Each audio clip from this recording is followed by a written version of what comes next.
Over the past 2 decades, the ability to mass produce and distribute ideas and education via various supply chains has continued to evolve on a seemingly minute-by-minute basis. Even today, many distribution centers are not up to 21st century standards, while others are charting the future with innovation and panache.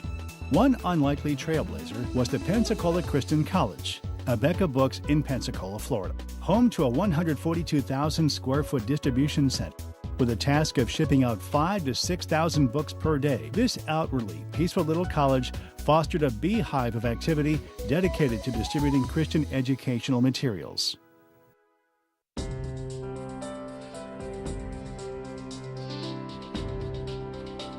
We had to make the boxes by hand.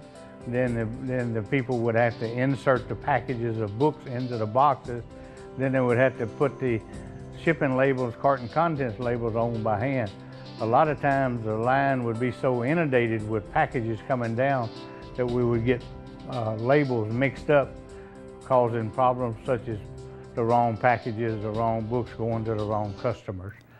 Inefficiency dogged every step of the packing process, leading to frustration and, even worse, delays. They literally could not keep up with it if you had 12 good packers, even 10 good packers packing. Something had to give, and it was usually the boxers couldn't keep up. The original system was very labor-intensive, error-prone, and limited in functionality. Although modernization was not foremost in their minds, it was becoming increasingly evident that there had to be a better way.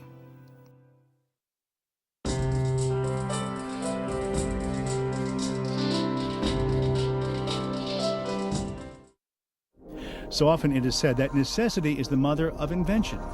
But if you ask Ernest Tanksley and his associates, necessity was the mother of innovation.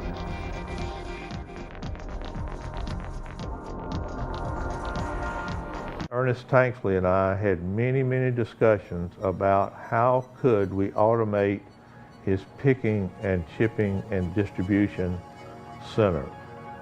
We always came back to one major obstacle, and that was the lack of space that we had to put the amount of equipment that we knew was going to be required to do the job.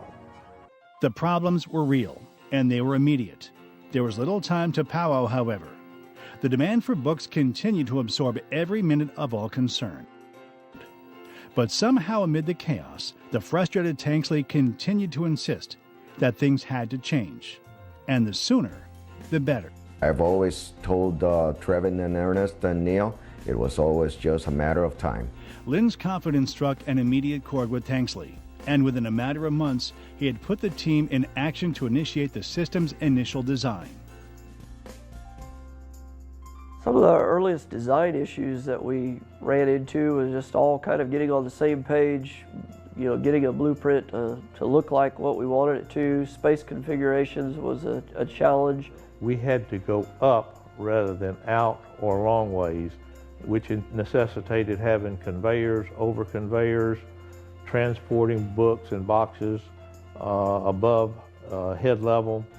Thoroughly aware of the almost endless details that had to be built into the system to make it a viable solution, Tanksley and Houck, along with Neil Jones and David Lim, went to work. It was basically a commitment we have made not only to a company but to very good close friends. Everyone learned a great deal because this was a completely unique system that we installed. We designed it from the ground up, and I don't think there's anything else like it in the country.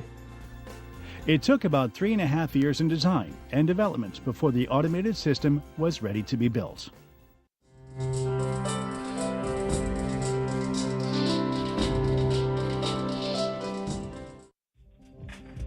And the biggest challenge was to try to bundle on a random basis and keeping up the speed to take care of production, whether it is a very light box or a very heavy box full of books. Bit by bit, the machine came together, eventually becoming so large that not only did it have to be manufactured in smaller sections, but it presented some problems once it hit the other side of the ocean. The first hurdle was so great that it threatened the entire premise of the system. Tanksley and his team were confronted with the unassailable fact that the final automation apparatus was not going to fit within the existing site, without reconfiguring the site itself. But I think the biggest obstacle we had to come was the spatial dimensions that we had to operate within. It was some long nights and some harsh words between us and the designers. Were we trying to pull off something that was impossible? No, I never doubted the idea. It was always a matter of time. As determined as ever, the team pulled together, and after 3 to 4 challenging months, the installation was a success. We designed a very unique system for Pensacola Christian College. If you take the fact that you eliminate 22 workers, you not only eliminate their hourly pay, but you also eliminate their benefit packages from that, which is also very important. The most amazing thing is probably that we were able to help Abeka Book continue to meet their production demands and do it in a better, more efficient, more cost-effective way. The result was a system that automatically shrink-wrapped, boxed, labeled, shipped, and even loaded on a delivery truck without ever touching human hands. The system will do over 30 packages a minute and do it accurately. It's working very well. We've been using it. This will be our 4th summer with the system. I think everyone gave 110% on this project, and it's working, and it's working well. I always believed that it could be done. The Pensacola Christian College now houses a one-of-a-kind system that continues to pay for itself, contributing to the capital payback by handling complete bypass loads, enabling ventures like hub skipping for larger shippers like UPS.